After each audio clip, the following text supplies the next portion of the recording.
Hello Keto friend, my name is Catherine Moran.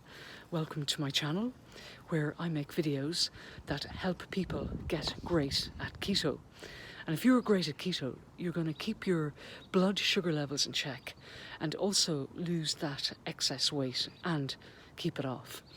So today we're going to make a video on the fundamentals of keto.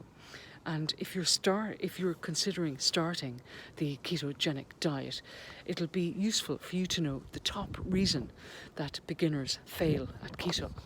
So, in other words, if you can avoid doing this, you're going to dramatically increase your chances of being successful at keto. So the biggest mistake that people who are new to keto make when starting out keto is not doing some basic research.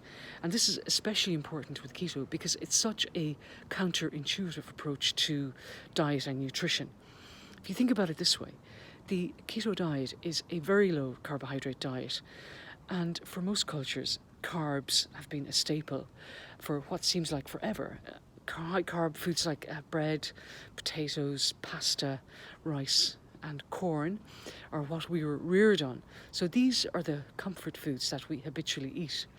And yet keto is all about reducing carb intake to a very low level, to no more than 20 grams or less a day. That's about the equivalent that's in a small apple. That's counterintuitive, isn't it? Where we're basically told to stop eating the things that we were sort of reared on. So that's the carb side. And then to complicate things further, there's the whole fat side of things. For decades, we've been told that eating fat is bad for us.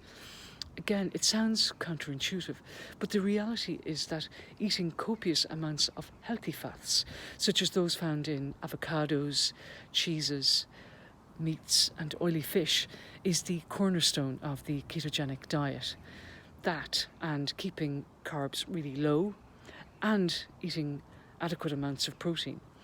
So if you don't eat a very low carb diet in relation to high fat, keto will not be successful for you. And it's not just as simple as saying ditch the carbs and eat a load of fat. It's a bit more complex than that. And that's why it's critical to do some research before you start, so that you can understand and have confidence in the science behind it. It would be a shame to give up on keto before you even started, because for weight loss and getting your blood sugar into a good range, keto can work absolutely spectacularly for most people, if you understand how to do it properly. I've had phenomenal success with keto, and my simple advice to you is to immerse yourself in all things keto before you start. Learn the science behind it. Discover who the key opinion leaders are in the space. Learn from them, visit the leading keto websites and listen to the many fantastic podcasts, keto podcasts that are out there. For example, the dietdoctor.com website is an absolutely stunning, outstanding resource, and there are loads of recipes and sort of quick start guides on there as well. So if you devour all the medically validated, peer-reviewed information you can find, including books, don't just say to yourself, I'll ditch the carbs and then keep your fingers crossed for a magical personal transformation. That's actually not going to happen. In fact, you could make yourself sick.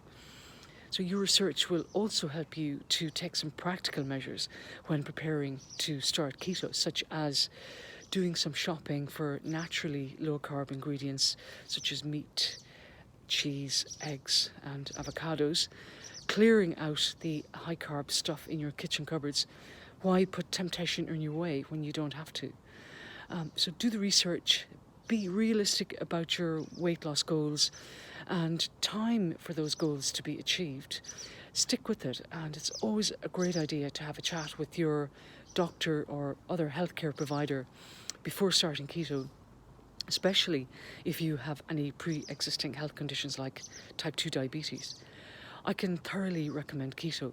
It works, but don't expect dramatic weight changes overnight. You wouldn't want that anyway. So for this reason, don't set unrealistic goals. Think in terms of maybe a couple of years of sticking with a new approach to eating and then maintaining this. So thank you very much for watching. make sure to tune in to my next video when I'm going to do a rundown of the top podcasts on keto.